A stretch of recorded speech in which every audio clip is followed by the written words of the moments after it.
on just the west coast of Vancouver Island, where you get really strong winter surges off the Pacific Ocean. A really extreme environment, a lot of wind, really cold. And what I want to show you right here is this big tree right up here growing up there. It's probably about 60, 70 feet tall. It's a beautiful example of indeterminate growth.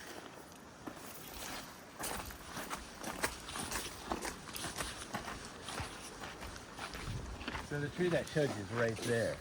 It's actually a branch off the main stem that got probably blown over in a windstorm.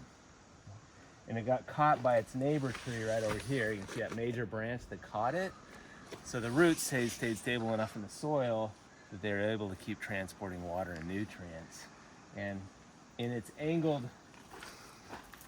fallen condition, it could no longer grow the way it was growing, because that would grow it in the under canopy where there's shade and no light.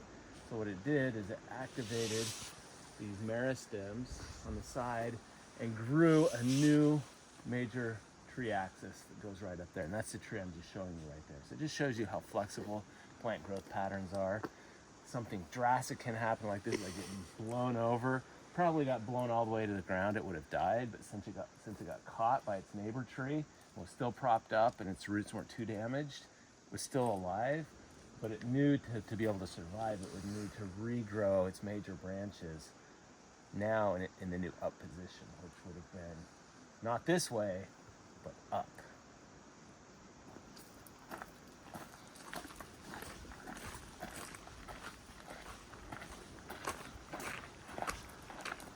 See right here, this major branch that caught it, and then you can see the old tree going up. And if you look up through there, it's doing the same thing. It's sending up major branches right there where there's just an opening in the canopy. So it's just taking advantage of that light resource wherever it's at, and it seems to be doing really well, probably producing lots of seeds and continuing to reproduce.